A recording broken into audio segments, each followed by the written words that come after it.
লন্ডনের ঐতিহাসিক ব্যাটারসি পাওয়ার স্টেশনে শুরু হয়েছে জমকালো গ্লাইড আইস রিঙ্ক উৎসব। টানা চতুর্থবারের মতো আয়োজিত এই মেলায় পিঙ্ক ফ্লয়েডের আইকনিক ভবনের নিচেই বসেছে বরফের রাজ্য।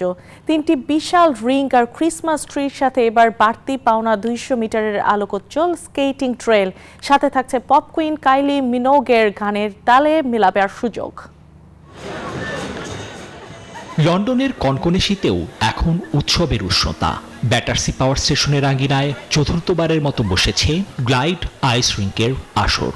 মাঝখানে বিশাল এক ক্রিসমাস ট্রি, আর তাকে ঘিরেই 3টি রিঙ্কে স্কেটিং এর আনন্দে মজেছে ছোট বড় সবাই। পদ্মা সেতু, মেট্রো রেল এবং এলিভেটেড এক্সপ্রেসওয়ে নির্মাণের গর্বিত অংশীদার বসুন্ধরা সিমেন্ট। তবে এবারের মূল আকর্ষণ টেমস নদীর পার ঘেঁষে তৈরি লন্ডনের একমাত্র স্কেটিং ট্রেল। 200 মিটার লম্বা এই আলোর পথ যেন এক রূপকথার জগৎ। লন্ডনের একমাত্র স্কেটিং ট্রেল এটি। 200 মিটারের এই পথে রয়েছে চমৎকার সব আলোর তোরণ আর টেমস নদীর দারুণ দৃশ্য।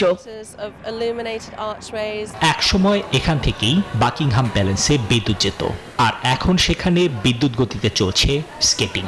সাথে কাইলি মিনোগের গানের তালে আগামী 4 জানুয়ারি পর্যন্ত চলবে এই বরফ উৎসব।